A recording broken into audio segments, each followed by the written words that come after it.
PM Modi का आज 2 राज्यों का दौरा। केरल में 2 रैलियां करेंगे पीएम, शाम को तमिलनाडु जाएंगे।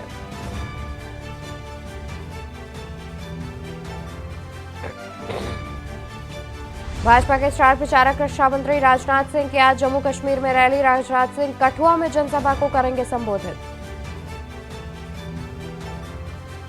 गृह मंत्री अमित शाह जम्मू में भरेंगे चुनावी हुंकार। जम्मू के पलोड़ा में करेंगे चुनावी रैली। अमित शाह एक जनसभा को करेंगे संबोधित। सीएम योगी आदित्यनाथ बिहार में भरेंगे चुनावी हुंकार। बिहार में करेंगे चुनावी रैली। सीएम योगी 2 जनसभाओं को करेंगे संबोधित। केजरीवाल की याचिका पर सुप्रीम कोर्ट में आज सुनवाई। दिल्ली से सीएम ने शराब नीति में गिरफ्तारी रिमांड पर हाईकोर्ट के फैसले को दी चुनौती। उत्तर पश्चिम भारत में आज आंधी तूफान, बर्फबारी के आसार। हिमस्खलन की चेतावनी आईएमडी ने ऑरेंज अलर्ट किया जारी। आप देख रहे हैं के न्यूज, खबरों का सारथी। नमस्कार, स्वागत है आपका देश की बात में। मैं हूं आपके साथ अवंतिका अवस्थी। बात करेंगे आज अहम खबरों पर, जहां पर प्रधानमंत्री नरेंद्र मोदी का केरल दौरा। आज केरल में 2 जनसभाओं को प्रधानमंत्री करेंगे संबोधित। पहले अलाथुर में जनसभा को संबोधित करेंगे प्रधानमंत्री नरेंद्र मोदी, वहीं दूसरी अंतिंगल में जनसभा को संबोधित करेंगे। केरल में 2 जनसभाओं को संबोधित करेंगे प्रधानमंत्री। पहले अलाथुर में जनसभा को करेंगे संबोधित।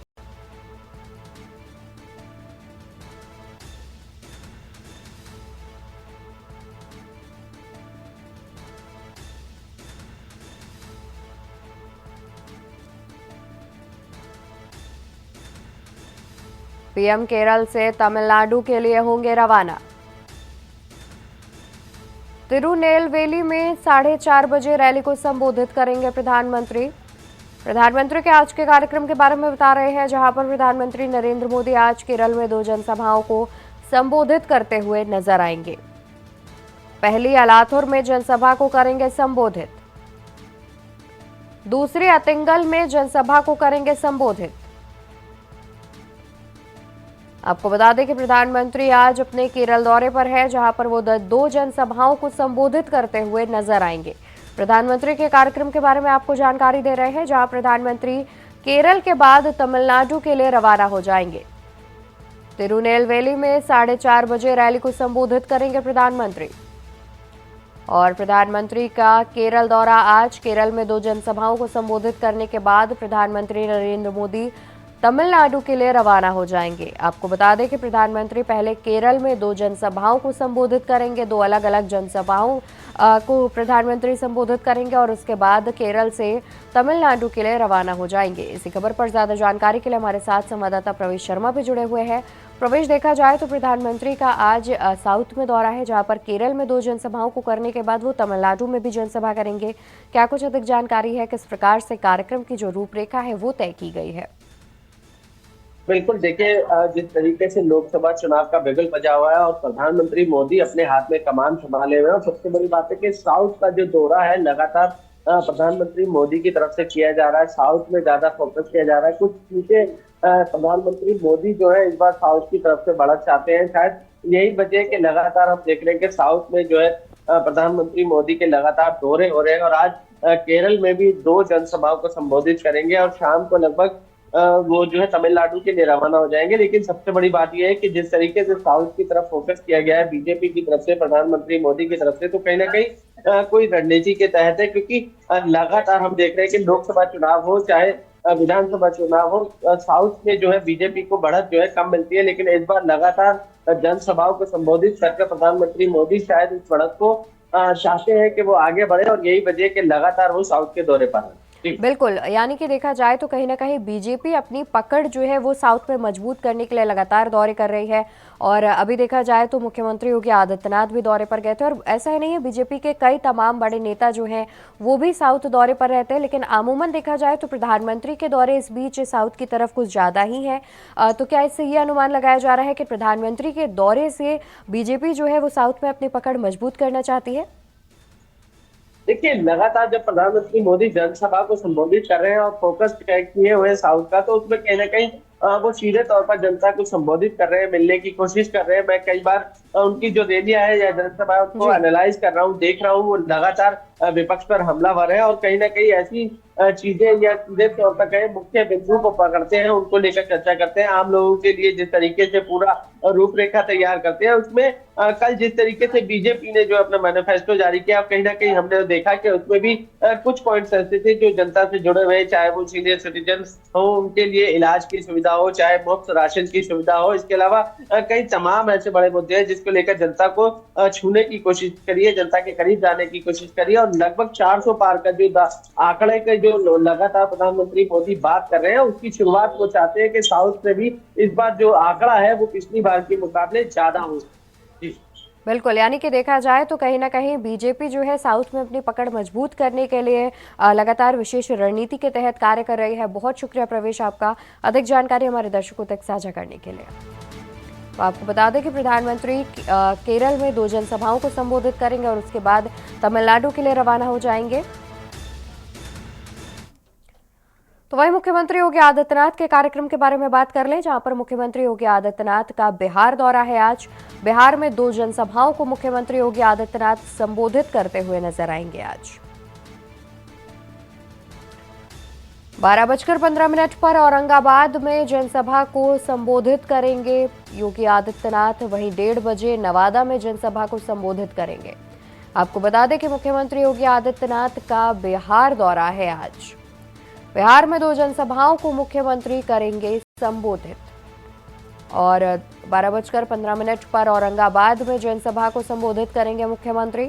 तो वहीं 1:30 बजे नवादा में जनसभा को मुख्यमंत्री योगी आदित्यनाथ संबोधित करते हुए नजर आएंगे। सीएम योगी आदित्यनाथ का आज बिहार दौरा है। 2 जनसभाओं को सीएम योगी आदित्यनाथ संबोधित करेंगे बिहार में।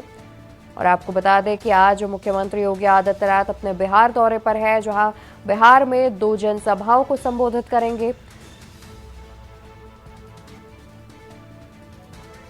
और इसी खबर पर ज्यादा जानकारी के लिए हमारे साथ संवाददाता कौशलेंद्र उपाध्याय भी जुड़े हुए हैं।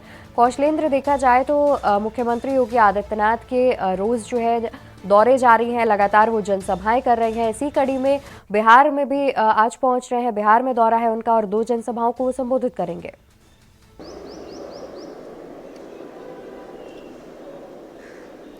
जी बिल्कुल, देखिए आपको बताएं, क्योंकि मुख्यमंत्री योगी आदित्यनाथ जो है भारतीय जनता पार्टी की जो स्टार प्रचारकों की लिस्ट है उसमें वो शामिल हैं।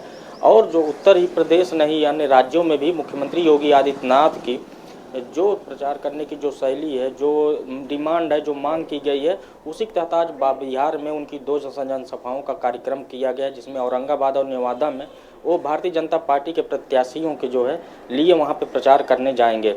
और उसके बाद जो है फिर वहाँ से वापस जो है लखनऊ के लिए लौटेंगे, क्योंकि उत्तर प्रदेश में भी 80 लोकसभा सीटों के और वहीं अगर बात की बिहार की तो बिहार में 40 लोकसभा सीटों को लेके जो है भारतीय जनता पार्टी चुनाव मैदान में कूदी, क्योंकि वहाँ पे कई पार्टियों को लेके उनका गठबंधन है। और वहाँ पे जो है जैसे नीतीश कुमार और वहीं चिराग पासवान, तमाम ये लोग जो है वो भारतीय जनता पार्टी के साथ एनडीए घटक दल हैं।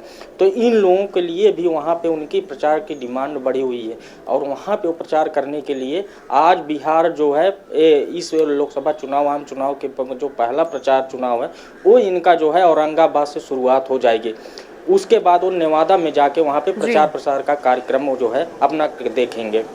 बिल्कुल कौशलेंद्र, देखा जाए तो जिस तरीके से इंडिया वर्सेस इंडिया का जो कंपटीशन है वो चल रहा है, इन दोनों दलों के बीच भारी मात्रा में कंपटीशन देखा जा रहा है। बिहार की बात की जाए तो बिहार से ही इंडिया गठबंधन की शुरुआत हुई थी। एक समय पर नीतीश कुमार इंडिया गठबंधन का हिस्सा रहे थे, इसके बाद अब वो बीजेपी में शामिल हो गए हैं। क्या देखने को मिल सकता है कि बिहार में जनता का जो रुख है वो एनडीए की तरफ झुकता नजर आ रहा है या फिर इंडिया दल की तरफ झुकता नजर आ रहा है?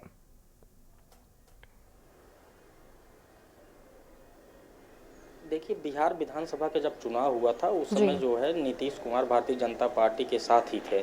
उसके बाद जो है भारतीय जनता पार्टी के साथ रहे, लेकिन जो है बीच में गठबंधन टूटा, उसके बाद वो फिर जेडीयू के साथ चले गए। तो अगर वो रणनीति देखें, क्योंकि नीतीश कुमार ही जो इंडिया गठबंधन आज बना हुआ है, जिसमें कांग्रेस और तमाम विपक्षी दल इकट्ठा हुए हैं, तो नीतीश कुमार की ही देन थे, क्योंकि नीतीश कुमार ने ही इसकी पहल पहले बिहार से की, वही जाके दक्षिण भारत में जाके कई लोगों से मुलाकात की। उसके बाद कांग्रेस की बैठक में जब वो शामिल हुए, वहाँ पर उन्होंने प्रस्ताव रखा था। तो आज अगर देखा जाए तो जो बिहार की स्थिति है, क्योंकि नीतीश कुमार अब स्वयं एनडीए के घटक दल हैं और उनके साथ चुनाव भारतीय जनता पार्टी लड़ रही है, तो अगर ये देखा जाए जो रुख है, क्योंकि मुख्यमंत्री हैं वहाँ के, सत्ता पक्ष भी अगर साथ में है, और वहीं 40 लोकसभा सीटों की बात की जाए, क्योंकि जेडीयू और आरजेडी के बीच जो वहाँ पे जो गठबंधन पहले था, अगर उसकी बात की जाए तो कहीं ना कहीं जो है भारतीय जनता पार्टी वहाँ कमजोर पड़ रही थी। लेकिन जब जेडीयू और आरजेडी का अलगाव हुआ और जेडीयू फिर भारतीय जनता पार्टी के साथ, तो कहीं ना कहीं वहाँ एनडीए मजबूत स्थिति में दिखता हुआ नजर आ रहा है। बिल्कुल, यानी कि देखा जाए तो कहीं ना कहीं जिस तरीके से नीतीश कुमार एनडीए के घटक दलों में शामिल हो गए हैं, उसके बाद जनता को जो झुकाव है वो कहीं ना कहीं एनडीए की तरफ होता दिख रहा है, क्योंकि काफी अच्छी पकड़ मानी जाती है नीतीश कुमार की बिहार में। बहुत शुक्रिया कौशलेंद्र आपका, जुड़े रहिए, हम आगे भी आपसे अपडेट देते रहेंगे। तो आपको बता दें कि आज मुख्यमंत्री योगी आदित्यनाथ बिहार पहुंच रहे हैं, बिहार दौरे पर है, जहां 2 जनसभाओं को वो संबोधित करते नजर आएंगे और साथ ही जनता को साधने का भी प्रयास करेंगे। तो वहीं बता दें कि बीजेपी के आज उत्तर प्रदेश में कॉर्पोरेट बॉम्बिंग, एक साथ 75 जिलों में जुटेंगे बीजेपी के नेता, और एक साथ 75 जिलों में जुटेंगे बीजेपी के नेता, सांसद, विधायक, मंत्री और बड़े नेता बताएंगे लेखा जोखा।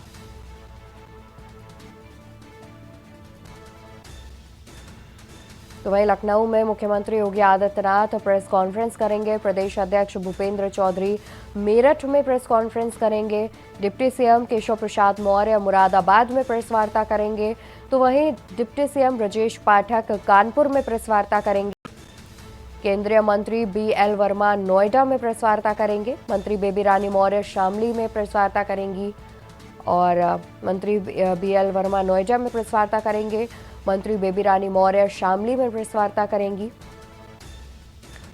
वहीं मंत्री स्वतंत्र देव सिंह बरेली में करेंगे प्रेस वार्ता, मंत्री सुरेश खन्ना शाहजहांपुर में करेंगे प्रेस वार्ता।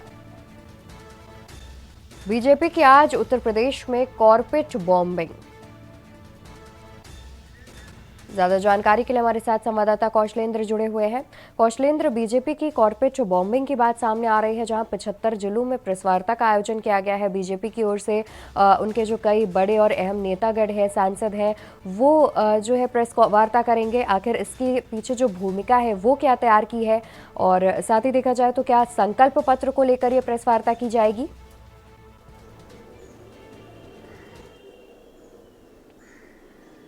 जी बिल्कुल, देखिए कि कल संकल्प पत्र जो भारतीय जनता पार्टी ने जारी किया, जो मैनिफेस्टो है, उसको लेके उसमें देखिए पूरा जो अब केंद्र सरकार का जो 10 साल का कार्यकाल का जो लेखा जोखा है वो सबके सामने रखा गया। उसी का आज बृहद प्रचार जो है 75 उत्तर प्रदेश के 75 जिलों में किया जाएगा, और जिसमें मुख्यमंत्री योगी आदित्यनाथ आज भारतीय जनता पार्टी के प्रदेश कार्यालय में 10 बजे प्रेस कॉन्फ्रेंस करेंगे। वहीं डिप्टी सीएम ब्रजेश पाठक जो है कार्यक्रम कानपुर में लगा है, और जो है डिप्टी सीएम केशव प्रसाद मौर्य का मुरादाबाद में, और तमाम जो मंत्री हैं जैसे स्वतंत्र देव सिंह हैं उनका बरेली में कार्यक्रम लगा है, सुरेश खन्ना जो वित्त मंत्री हैं उनका शाहजहांपुर उनका गृह जनपद है। उसके बाद अभी नए मंत्री जो दारा सिंह चौहान भारतीय जनता पार्टी ने जिनको बनाया, उनका कुशीनगर में जो है कार्यक्रम लगाया गया है। अब इन तमाम जो है जगहों पे एक साथ जो है जो एक नाम दिया गया है कॉर्पोरेट बॉम्बिंग, इसके तहत भारतीय जनता पार्टी के जो तमाम मंत्री, सरकार के जो मंत्री हैं और तमाम पदाधिकारी हैं, ये सब लोग एक साथ 75 जिलों में प्रेस कॉन्फ्रेंस करेंगे, और 75 जिलों में जो 10 साल का कार्यकाल में जो केंद्र सरकार की जो योजनाएं हैं, जो उनका कार्यकाल रहा है, उन्होंने जो योजनाएं चलाई हैं, जिनका पूरा कार्यक्रम जो किया गया है, जो कार्य पूरे हो गए या जो अभी चल रहे हैं, उन सब का पूरा लेखा जोखा आज एक साथ 75 जिलों में रखा जाएगा, और तमाम इन बातों को भी रखा जाएगा। आने वाले जो लोकसभा चुनाव में जो मैनिफेस्टो है, जो लोग इनका संकल्प पत्र है, उसमें क्या क्या चीज़ें हैं जनता को या पब्लिक के लिए उसमें क्या सुविधाएं दी जा रही हैं, क्या क्या घोषणा की गई, इसकी भी एक बृहद जानकारी प्रेस कॉन्फ्रेंस के माध्यम से भारतीय जनता पार्टी देने का काम करेंगे। एक क्योंकि लोकसभा का चुनाव उत्तर प्रदेश में 80 लोकसभा सीटें हैं और अगर उन सीटों की बात की जाए तो भारतीय जनता पार्टी नहीं चाहती कि उत्तर प्रदेश में इन सीटों में भी कहीं कोई सेंध मार पाए, कि विपक्ष की जो स्थिति है, जो देख रहे हैं कि जो रणनीति है, उसको देखते हुए अब भारतीय जनता पार्टी पूरी तरह से जो है चुनावी मैदान में कूदी हुई है और अपने प्रचार प्रसार के एक बृहद रूप देने की तैयारी कर रही है। बिल्कुल, यानी कि देखा जाए तो जिस तरीके से लोकसभा चुनाव नज़दीक आ रहे हैं, जनता को साधने के लिए बीजेपी की ओर से 75 जिलों में इस कार्यक्रम को आयोजन किया गया है, जहां पर वो अपने बीते 10 वर्षों के जितने भी कार्यकाल हैं उन्हें गिनाएगी और आने वाले समय में अगर उनकी सरकार बनती है तो वो क्या क्या जनता से वादे कर रहे हैं वो बताएंगे। बहुत शुक्रिया कौशलेंद्र आपका अधिक जानकारी दर्शकों तक साझा करने के लिए। और फिलहाल यहाँ पर रुकेंगे एक छोटे से ब्रेक के लिए, जल्द हाजिर होंगे अन्य खबरों के साथ। आप देख रहे हैं के न्यूज, खबरों का सारथी। ब्रेक से वापस आ चुके हैं, रुक कर लेते हैं खबरों की ओर। खबर आपको मैनपुरी से बता दें, जहां पर बीजेपी प्रत्याशी जयवीर सिंह आज करेंगे नामांकन। मध्य प्रदेश के मुख्यमंत्री मोहन यादव पहुंचेंगे मैनपुरी। मध्य प्रदेश के मुख्यमंत्री मोहन यादव पहुंचेंगे मैनपुरी। डिप्टी सीएम केशव प्रसाद मौर्य भी पहुंचेंगे मैनपुरी। नामांकन के बाद जनसभा को संबोधित करेंगे बीजेपी प्रत्याशी। मध्य प्रदेश के मुख्यमंत्री मोहन यादव पहुंचेंगे मैनपुरी और उत्तर प्रदेश के डिप्टी सीएम केशव प्रसाद मौर्य भी मैनपुरी पहुंचेंगे। नामांकन के बाद जनसभा को संबोधित करेंगे। मैनपुरी के क्रिश्चियन मैदान में है जनसभा। बीजेपी प्रत्याशी जयवीर सिंह आज करेंगे नामांकन। खबर हम आपको मैनपुरी से बता रहे हैं, जहां पर जयवीर सिंह आज नामांकन करेंगे। मैनपुरी से नामांकन करेंगे आज जयवीर सिंह और नामांकन के दौरान उनके साथ मध्य प्रदेश के मुख्यमंत्री मोहन यादव, साथ ही उत्तर प्रदेश के डिप्टी सीएम केशव प्रसाद मौर्य मौजूद रहेंगे। आपको बता दें कि क्रिश्चियन मैदान में जनसभा का आयोजन किया गया है, जहां पर एक जनसभा भी की जाएगी। नामांकन भरने के बाद जनसभा का आयोजन किया गया है। मैनपुरी के क्रिश्चियन मैदान में एक जनसभा का आयोजन किया गया है, जहां पर नामांकन के बाद जनसभा की जाएगी। बीजेपी प्रत्याशी जयवीर सिंह आज करेंगे नामांकन।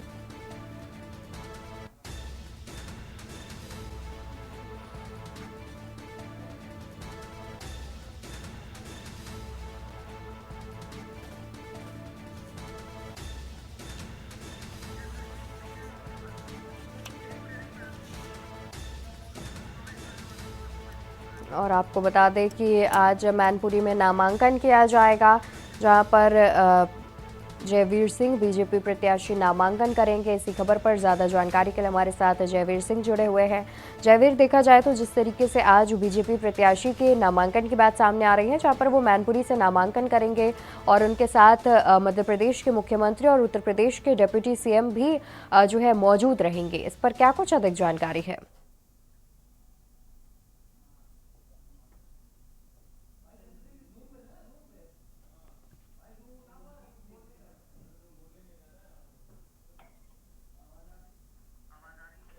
जयवीर, क्या आप तक हमारी आवाज पहुंच रही है? माफ कीजिएगा चंद्रजीत, क्या आप तक हमारी आवाज पहुंच रही है? जी जी मैम बताइए। जी चंद्रजीत, देखा जाए तो आज जयवीर सिंह का नामांकन किया जाना है मैनपुरी से, जहां पर उनके साथ मध्य प्रदेश के मुख्यमंत्री तो वहीं उत्तर प्रदेश से उप मुख्यमंत्री मौजूद रहेंगे और उसके बाद वो एक जनसभा को भी संबोधित करेंगे। इस बारे में क्या कुछ अधिक जानकारी है? देखिए, लोकसभा प्रत्याशी जयवीर सिंह मंत्री जो हैं, आज उनका नामांकन है। आज करीब 11 बजे जयवीर सिंह कलेक्ट्रेट पहुंचकर नामांकन करेंगे।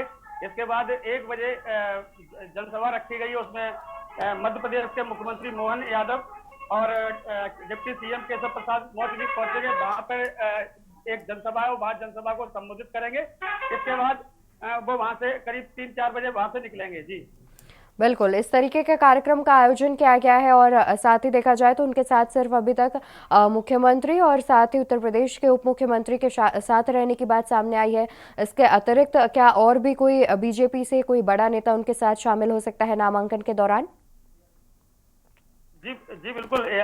जैसा कि बताया गया कि राज्य मंत्री दयाशंकर मिश्र और गन्ना मंत्री लक्ष्मी नारायण चौधरी और ओम प्रकाश सिंह लोकसभा प्रभारी, आलोक गुप्ता और जी जिला अध्यक्ष भाजपा राहुल चतुर्वेदी भी नामांकन के दौरान वहां पे मौजूद रहेंगे कलेक्ट्रेट परिसर पर। बिल्कुल, यानी कि देखा जाए तो कई और अहम लोग भी उनके साथ मौजूद रहेंगे। बहुत शुक्रिया आपका ज्यादा जानकारी हमारे दर्शकों तक पहुंचाने के लिए।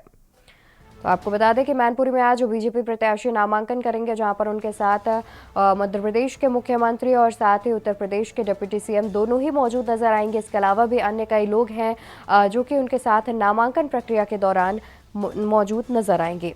और नामांकन के बाद एक जनसभा भी संबोधित की जानी है, जो कि मैनपुरी के क्रिश्चियन मैदान में जनसभा का आयोजन किया जाएगा।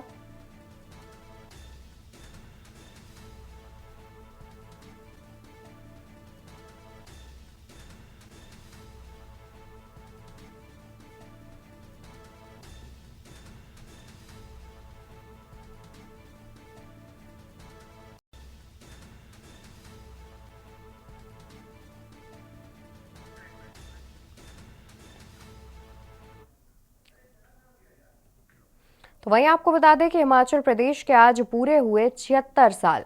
राज्य स्तरीय समारोह हिमाचल दिवस का किया गया आयोजन। रिज मैदान शिमला में आज होगा हिमाचल दिवस। राज्यपाल शिव प्रताप शुक्ल राष्ट्रीय फहराएंगे ध्वज। रिज मैदान शिमला में होगा हिमाचल दिवस। राज्यपाल शिव प्रताप शुक्ल राष्ट्रीय ध्वज फहराएंगे। राज्य स्तरीय समारोह हिमाचल दिवस का आयोजन। रिज मैदान शिमला में होगा हिमाचल दिवस। राज्यपाल शिव प्रताप शुक्ल राष्ट्रीय ध्वज फहराएंगे। समारोह में मुख्य अतिथि के रूप में सीएम उपस्थित होते हैं। हिमाचल प्रदेश के आज पूरे हुए 76 साल।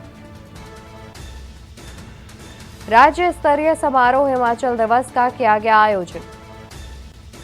रिज मैदान शिमला में आज मनाया जाएगा हिमाचल दिवस। राज्यपाल शिव प्रताप शुक्ल फहराएंगे राष्ट्रीय ध्वज। राज्य स्तरीय समारोह हिमाचल दिवस का किया गया आयोजन। रिज मैदान शिमला में होगा हिमाचल दिवस। राज्यपाल शिव प्रताप शुक्ल फहराएंगे राष्ट्रीय ध्वज। समारोह में मुख्य अतिथि के रूप में सीएम होते हैं उपस्थित। आपको बता दें कि हिमाचल प्रदेश के आज पूरे हुए 76 साल। राज्य स्तरीय समारोह हिमाचल दिवस का किया जाएगा आयोजन। रिज मैदान शिमला में होगा हिमाचल दिवस। राज्यपाल शिव प्रताप शुक्ल फहराएंगे राष्ट्रीय ध्वज।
तो वहीं मुख्यमंत्री केजरीवाल की याचिका पर सुप्रीम कोर्ट में सुनवाई आज। ईडी द्वारा गिरफ्तारी को चुनौती देने वाली याचिका। ईडी द्वारा गिरफ्तारी को चुनौती देने वाली याचिका। जस्टिस संजीव खन्ना व दीपांकर दत्ता की बेंच में सुनवाई। दिल्ली सीएम की आज न्यायिक हिरासत हो रही है समाप्त। 14 दिन की न्यायिक हिरासत आज हो रही है समाप्त। सीएम को राउज एवेन्यू कोर्ट में किया जाएगा पेश। दिल्ली शराब घोटाले मामले में ईडी ने किया गिरफ्तार।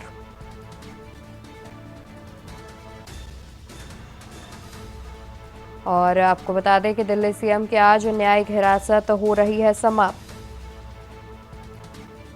आज दिल्ली सीएम को राउज एवेन्यू कोर्ट में किया जाएगा पेश।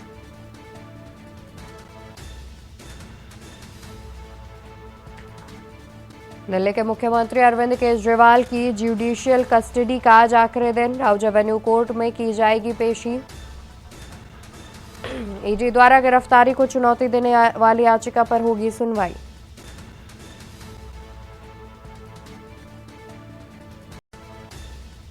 आपको बता दें कि मुख्यमंत्री केजरीवाल ने ईडी की गिरफ्तारी को वैध ठहराने वाले दिल्ली हाईकोर्ट के आदेश को सुप्रीम कोर्ट में चुनौती देते हुए याचिका लगाई थी। उस पर आज जस्टिस संजीव खन्ना और जस्टिस दीपांकर दत्ता की बेंच सुनवाई करेगी।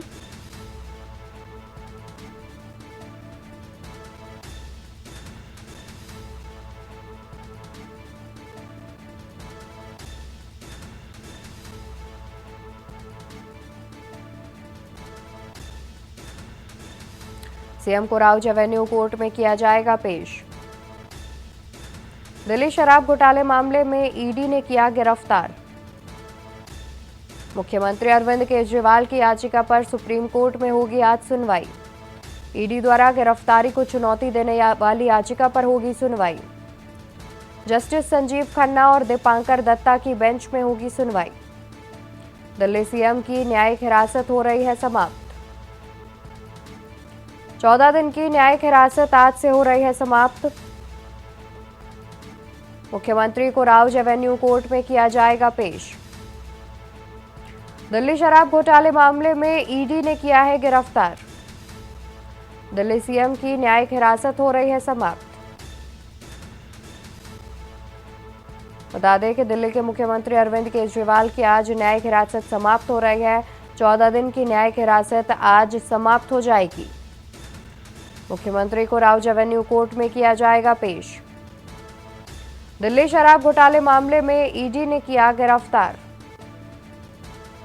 मुख्यमंत्री अरविंद केजरीवाल की याचिका पर सुप्रीम कोर्ट में सुनवाई आज। ईडी द्वारा गिरफ्तारी को चुनौती देने वाली याचिका पर होगी सुनवाई। जस्टिस संजीव खन्ना और दीपांकर दत्ता की बेंच में होगी सुनवाई। और इसी खबर पर ज्यादा जानकारी के लिए हमारे साथ दिल्ली से संवाददाता प्रवेश शर्मा जुड़े हुए हैं। प्रवेश, देखा जाए तो आज 15 अप्रैल को दिल्ली के जो मुख्यमंत्री हैं उनकी न्यायिक हिरासत समाप्त हो रही है, जिन्हें उसे राउज एवेन्यू कोर्ट में पेश किया जाएगा। क्या कुछ अधिक जानकारी है? क्या अनुमान लगाया जा रहा है कि उनकी जो मुश्किलें हैं वो बढ़ सकती हैं या फिर उन्हें राहत मिल सकती है? देखिए, जब से अरविंद केजरीवाल को 21 मार्च को गिरफ्तार किया गया है, तब से लगातार आम आदमी पार्टी उनके लिए लगातार प्रदर्शन कर रही है, बार बार हमला कर रही है और वो चाहती है कि जल्द से जल्द अरविंद केजरीवाल को छोड़ दिया जाए।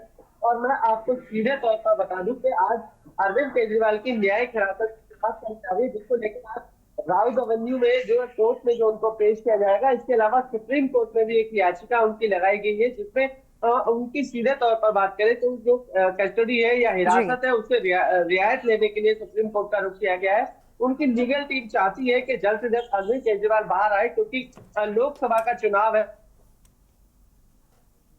पूरी तरीके से आम आदमी पार्टी ने अपनी कमर कसी हुई है। बिल्कुल, वहीं देखा जाए तो 9 अप्रैल को जब हाईकोर्ट में सुनवाई हुई थी तो उन्होंने कहा था कि ईडी ने बार बार समन भेजा था, उसके बावजूद अरविंद केजरीवाल पेश नहीं हुए थे ईडी के पास। तो ईडी के पास पर्याप्त सबूत है कि वो उन्हें गिरफ्तार कर सकती है और उन्हें उनसे पूछताछ के लिए उन्हें कस्टडी में ले सकती है, जिसे हाईकोर्ट ने वैध ठहराया था। लेकिन इसको लेकर के सुप्रीम कोर्ट में अरविंद केजरीवाल ने याचिका की है कि हाईकोर्ट के फैसले पर दोबारा से सुनवाई करने के लिए। तो क्या अनुमान लगाया जा रहा है, क्योंकि देखा जाए तो ईडी ने कई बार उन्हें समन भेजा था, उसके बावजूद वो ईडी के समक्ष पेश नहीं हुए थे? देखिए, आपने बिल्कुल सही कहा, ईडी की तरफ से 9 समन उनको भेजे गए थे, लेकिन वो ईडी के समक्ष पेश नहीं हुए थे। लेकिन मैं आपको बता दूं कि अरविंद केजरीवाल की लीगल टीम चाहती है कि जल्द से जल्द वो हिरासत से बाहर आए। और उसको सबसे बड़ी बात यह है कि सुप्रीम कोर्ट ने ही संजय सिंह को रिहाई दी है। संजय सिंह आज जेल से बाहर है और लगातार बीजेपी पर या कहे सीधे तौर पर कहे प्रधानमंत्री मोदी पर हमला कर रहे हैं। लेकिन मैं आपकी जानकारी के लिए बता दूं कि जब मनीष सिसोदिया गिरफ्तार हुए थे तो सीधा सुप्रीम कोर्ट का रुख किया गया था। तो सुप्रीम कोर्ट ने सीधे तौर पर फटकार लगाते हुए ये बात स्पष्ट कर दी थी कि पहले आप सीढ़ीबाज जाइए, पहले आप दिल्ली हाई कोर्ट जाइए, हाई कोर्ट अगर आपको मना करता है तब आप सुप्रीम कोर्ट का दरवाजा खटखटाइए, लेकिन सीधे तौर पर आप सुप्रीम कोर्ट में नहीं आ सकते। और यही वजह है कि अरविंद केजरीवाल की लीगल टीम ने पहले दिल्ली हाई कोर्ट का दरवाजा खटखटाया था। भले ही दिल्ली हाई कोर्ट से उनको रियायत नहीं मिली हो या सीधे तौर पर कहे दिल्ली हाई कोर्ट ने उन्हें फटकार लगाई थी, लेकिन आज जब वो सुप्रीम कोर्ट का दरवाजा खटखटाएंगे तो सुप्रीम कोर्ट का जो रुख होगा वो देखने लायक है। बिल्कुल। और वहीं देखा जाए तो अरविंद केजरीवाल की ओर से कहा जा रहा है कि लोकसभा चुनाव नजदीक है और उन्हें चुनाव से ठीक पहले अवैध रूप से गिरफ्तार किया गया है। तो क्या इस तर्क पर जो है सुप्रीम कोर्ट से उन्हें राहत मिल सकती है, क्योंकि लोकसभा चुनाव भी नजदीक है और आम आदमी पार्टी में मुख्यमंत्री खुद ही अभी तक गिरफ्तार है। तो कहीं ना कहीं जनता जो है वो भी आस लगाए बैठी है कि हो सकता है कि आज मुख्यमंत्री को राहत मिल जाए। वहीं आम आदमी पार्टी भी लगातार बीजेपी पर हमलावर होती दिख रही है। लगातार प्रेस कॉन्फ्रेंस के माध्यम से बीजेपी पर जो है बयान दिए जा रहे हैं आम आदमी पार्टी की ओर से। बिल्कुल, देखिए मैं आपको बता दूं कि जब से गिरफ्तारी हुई तब से आम आदमी पार्टी पूरी पकड़ है, लगातार बीजेपी पर हमला कर रही है। लेकिन मैं आपको बता दूं कि कोर्ट विशेष रूप से सबूतों के आधार पर चलता है, तर्कों के आधार पर नहीं चलता है। तर्क भले ही आम आदमी पार्टी दे, तर्क भले ही बीजेपी दे, लेकिन ईडी को जो है सबूत पेश करने होंगे और सबूत के लिए ईडी लगातार उस पर जो है एक रूपरेखा तैयार भी कर रही है। लेकिन मैं आपको बता दूं कल संजय सिंह ने प्रेस कॉन्फ्रेंस करके सीधे तौर पर आरोप लगाया था कि शरद रेड्डी जो अरविंद केजरीवाल के खिलाफ गवाही दे रहे हैं, उनकी जो जमानत हुई है, गवाही देने के लिए जो सहमति बनी है उसके बाद उनकी जमानत हुई है। कहीं ना कहीं सीधे तौर पर संजय सिंह ने कल भी ये आरोप लगाया था कि अगर गवाह को डराया या धमकाया नहीं गया था तो वो केजरीवाल के खिलाफ किसी भी तरीके की गवाही देने के लिए तैयार नहीं थे। लेकिन जब ऐसा हुआ तो उनको जमानत भी मिल गई और गवाही के लिए भी तैयार है। लेकिन एक शर्त फिर संजय सिंह ने बाद में दिया, जिसमें सीधे तौर पर कहा कि शरद रेड्डी विदेश जाने की अनुमति मांग रहा है। तो जिसमें ईडी की जो है ईडी उसके लिए रोड़ा बन रही है। ईडी का कहना है कि अगर ये विदेश जाएंगे तो कहीं ना कहीं समक्ष पेश करने में या सबूत देने में, गवाही दिलाने में कहीं ना कहीं दिक्कत आएगी, इनको विदेश जाने से रोकना चाहिए। जिसको लेकर संजय सिंह ने फिर सवाल उठाया कि ईडी ने ही इनको सरकारी गवाह बनाया, ईडी ने ही इनको जमानत देने में रियायत दिलवाई और ईडी अब इनको विदेश जाने से रोक रही है। तो कहीं ना कहीं पूरी प्रक्रिया पर जो सवाल उठाया है वो यही है कि जो गवाही दी जा रही है अरविंद केजरीवाल के खिलाफ वो पूरी तरीके से एक षड्यंत्र है, साजिश है जिसके तहत दी जा रही है। लेकिन आज सुप्रीम कोर्ट इस मुद्दे को सुनेगा तो उसमें सबसे बड़ा सवाल ये है कि सुप्रीम कोर्ट का रुख क्या होगा, वो देखने वाली बात है। बिल्कुल, जाहिर तौर पर सुप्रीम कोर्ट के फैसले पर सभी की निगाहें टिकी हुई हैं, क्योंकि अनुमान लगाया जा रहा है कि जिस तरीके से सुप्रीम कोर्ट से संजय सिंह को राहत मिली है, कहीं ना कहीं हो सकता है कि आज जो मुख्यमंत्री अरविंद केजरीवाल है उन्हें भी राहत दे दी जाए, क्योंकि एक और लोकसभा चुनाव भी नजदीक आ रहा है और देखने वाली बात होगी कि किसके पक्ष में फैसला आता है। फिलहाल बहुत शुक्रिया प्रवेश आपका ज्यादा जानकारी हमारे दर्शकों तक पहुंचाने के लिए। तो आपको बता दें कि आज मुख्यमंत्री अरविंद केजरीवाल की हिरासत समाप्त हो रही है। 14 दिन की अतिरिक्त हिरासत में उन्हें रखा गया था, तिहाड़ जेल में उन्हें रखा गया था। उसके बाद आज उनकी न्यायिक हिरासत समाप्त हो रही है। आज उन्हें राउज एवेन्यू कोर्ट में फिर से पेश किया जाएगा और उसके बाद आपको बता दें कि हाई कोर्ट के फैसले पर एक याचिका जो है वो सुप्रीम कोर्ट में डाली गई थी।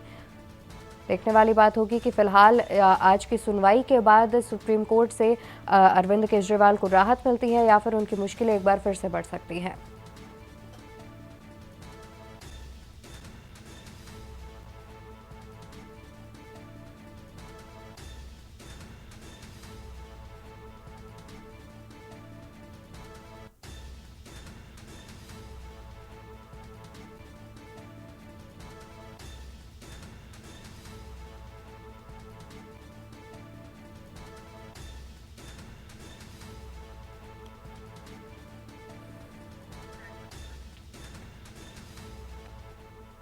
वहीं आपको बता दें कि सपा राष्ट्रीय अध्यक्ष का मुजफ्फरनगर दौरा आज इंडिया गठबंधन के समर्थन में करेंगे जनसभा। कल्याणकारी इंटर कॉलेज में जनसभा का किया गया है आयोजन।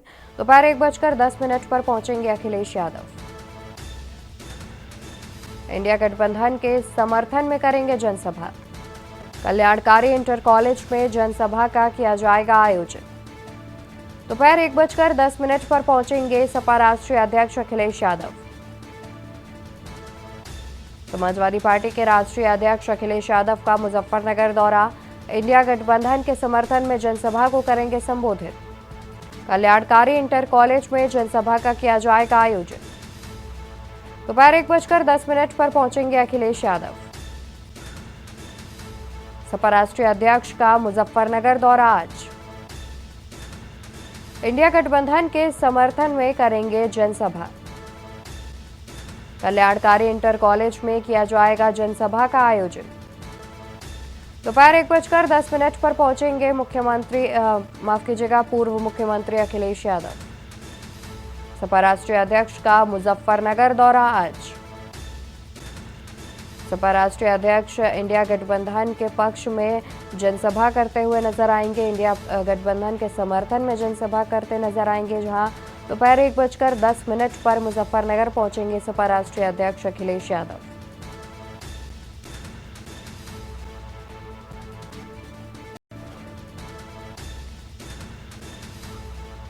कल्याणकारी इंटर कॉलेज में किया जाएगा जनसभा का आयोजन। सपा राष्ट्रीय अध्यक्ष का मुजफ्फरनगर दौरा आज, इंडिया गठबंधन के समर्थन में जनसभा करेंगे सपा राष्ट्रीय अध्यक्ष।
कल्याणकारी इंटर कॉलेज में किया जाएगा जनसभा का आयोजन, जहां इंडिया गठबंधन के पक्ष में जनसभा करेंगे सपा राष्ट्रीय अध्यक्ष। मुजफ्फरनगर दौरे पर सपा राष्ट्रीय अध्यक्ष अखिलेश यादव।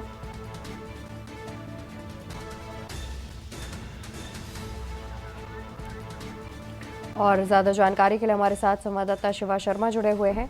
शिवा, देखा जाए तो मुजफ्फरनगर में आज इंडिया गठबंधन के पक्ष में, उनके समर्थन में प्रचार प्रसार करने के लिए सपा राष्ट्रीय अध्यक्ष पहुंच रहे हैं। क्या अधिक जानकारी है? देखिए, बिल्कुल अवंतिका, सपा के राष्ट्रीय अध्यक्ष हैं अखिलेश यादव और तकरीबन 11 बजे के आसपास लखनऊ स्थित अपने आवास से निकलेंगे। तब वो लखनऊ के अमौसी एयरपोर्ट पहुंचेंगे और वहां से प्राइवेट जेट के जरिए वो गाजियाबाद में जाएंगे और गाजियाबाद से सीधे जो मुजफ्फरनगर जहां पर रैली स्थल है स्वामी कल्याण देव कन्या इंटर कॉलेज, वहां पर वो जाएंगे और सीधे सीधे कल्याणी स्थल इंटर कॉलेज जो बागरा जिला मुजफ्फरनगर में है, वहां रैली को संबोधित करेंगे और एक बड़ी जनसभा को संबोधित करेंगे, क्योंकि समाजवादी पार्टी ने अपने लोकसभा उम्मीदवार हरेंद्र मलिक को उस जगह से उतारा है, तो उनके पक्ष में वोट भी मांगेंगे।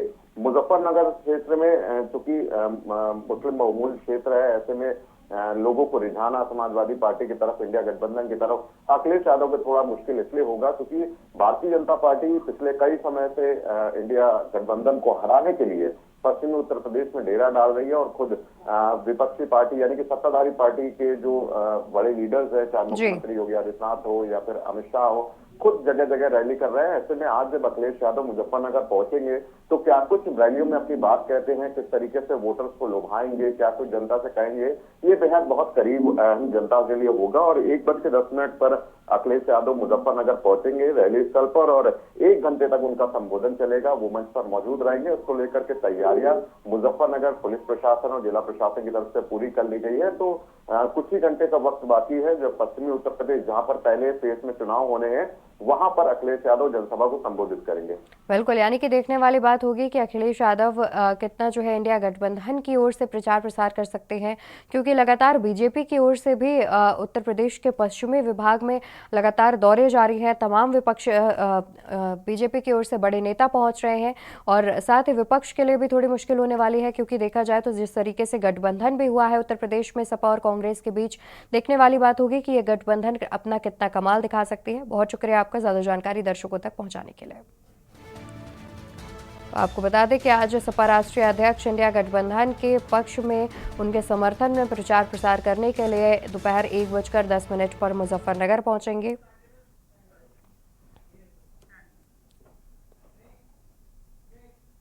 और यहाँ रुकेंगे एक छोटे से ब्रेक के लिए, जल्द हाजिर होंगे।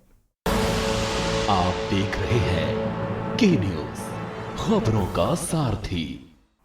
और ब्रेक से वापस आ चुके हैं, रुक करते हैं खबरों की ओर। खबर आपको बता दें मेरठ से, जहां पर पहले चरण के लिए चुनाव प्रचार। हरियाणा के सीएम की 4 चुनावी रैलियां आज कैराना, बिजनौर, खतौली और सहारनपुर में होगी रैली। बिजनौर में जयंत चौधरी के साथ सीएम की सभा होगी। हरियाणा के सीएम नायब सैनी का तूफानी दौरा।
और आपको बता दें कि कल मैनपुरी में नामांकन करेंगी डिंपल यादव, और इसी खबर पर हमारे साथ ज़्यादा जानकारी के लिए चंद्रजीत सिंह जुड़े हुए हैं।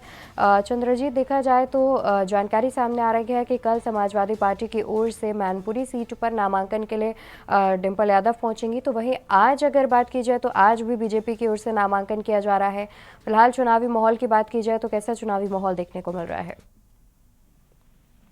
देखिए, आपको बता दें आज ठाकुर जयवीर सिंह नामांकन करने पहुंचेंगे करीब 11 बजे। इसके बाद कल सपा प्रत्याशी डिंपल यादव 16 अप्रैल को कल नामांकन करेंगे। उनके साथ सपा राष्ट्रीय अध्यक्ष अखिलेश यादव भी पहुंचेंगे। वहीं प्रोफेसर रामगोपाल यादव और पूर्व सांसद तेज प्रताप यादव, देवेंद्र यादव और जिला अध्यक्ष आलोक शाक्य, विधायक ब्रजेश कटिया सहित कई तमाम बड़े नेता कल नामांकन करने पहुंचेंगे। जहां तक चुनावी माहौल की बात है तो सपा और बसपा दोनों जो प्रत्याशी अपनी लगातार ताकत झोंक रहे हैं। और आपको बता दें ये नामांकन के बाद डिंपल यादव के कई कार्यक्रम जो भोगांव विधानसभा में लगे हैं, वहां जाके वो कार्यकर्ताओं के साथ सभाएं लगी, उनको संबोधित भी करेंगी। जी बिल्कुल। और जाहिर तौर पर देखा जाए तो चंद्रजीत, जिस तरीके से मैनपुरी सीट जो है वो सपा का गढ़ कही जाती है और उसके बाद डिंपल यादव एक बार फिर से वहां से अपना नामांकन कर रहे हैं, तो समाजवादी पार्टी के लिए अगर बात की जाए तो उसका जो मेन फोकस है वो मैनपुरी सीट पर ही रहेगा कि वो जो उनकी सीट है, जो उनका मैनपुरी गढ़ हमेशा से रहा है, वो उनके हाथ से ना निकले इस बार भी। देखिए, ये मुलायम सिंह का पुराना गढ़ माना जाता है और लोकसभा का सीट अभी तक भाजपा जो है इसका स्वाद अभी तक नहीं चख सकी है। लंबे अरसे से इस सीट पे सफाई का कब्जा। अब इसमें मैनपुरी में 5 विधानसभाएं आती हैं, जिसमें एक इटावा के अंतर्गत पड़ती है जी। और 4 विधानसभाएं जो मैनपुरी के अंतर्गत आती हैं। आपको बता दें ये जसवंत नगर विधानसभा और करहल विधानसभा पर सपा का अच्छा वोटर है और यहाँ पे अच्छा वोट पड़ता है। अब वर्तमान में 2 सीटें जो हैं विधानसभा की, वो 2 भाजपा के पास हैं और 2 सपा के पास है। और कितनी जहाँ तक कितनी विधानसभा की अगर बात करें तो यहाँ पर जो क्या बोलते हैं, यहाँ पर बसपा प्रत्याशी जो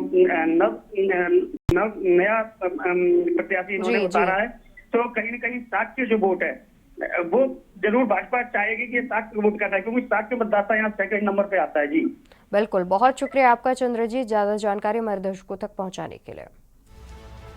तो आपको बता दें कि समाजवादी पार्टी की ओर से मैनपुरी सीट पर डिंपल यादव फिर से अपना नामांकन भरेंगी। कल नामांकन प्रक्रिया की जाएगी, जिसमें सपा के कई बड़े नेता मौजूद रहेंगे।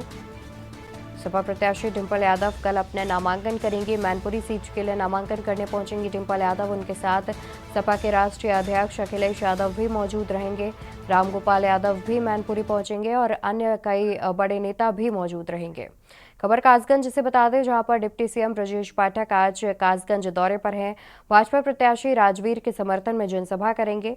सोरो पर्यटन स्थल पर डिप्टी सीएम की जनसभा होगी। सभा के बाद बीजेपी प्रत्याशी राजवीर सिंह अपना पर्चा भरेंगे, यानी कि अपना नामांकन करेंगे और 12 बजे हेलीकॉप्टर से डिप्टी सीएम पहुंचेंगे कासगंज। खबर सामने आ रही है, जहां पर 12 बजे हेलीकॉप्टर से डिप्टी सीएम ब्रजेश पाठक कासगंज पहुंचेंगे और बीजेपी प्रत्याशी के पक्ष में एक जनसभा करेंगे। जनता से अपील करेंगे बीजेपी प्रत्याशी को जिताने की और उसके बाद नामांकन प्रक्रिया पूरी की जाएगी।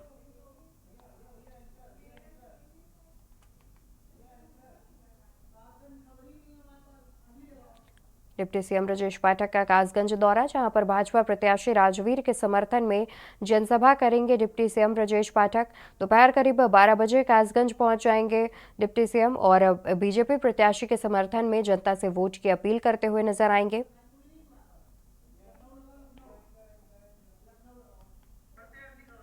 बढ़ते हैं खबरों में आगे, जहां पर 2 जिलों के दौरे पर बीएसपी अध्यक्ष। 2 जिलों में मायावती भरेंगे चुनावी हुंकार। मुरादाबाद और पीलीभीत में करेंगी रैलियां। बीएसपी प्रत्याशी के समर्थन में किया जाएगा प्रचार प्रसार। 2 जिलों के दौरे पर बीएसपी अध्यक्ष और 2 जिलों में मायावती भरेंगी चुनावी हुंकार।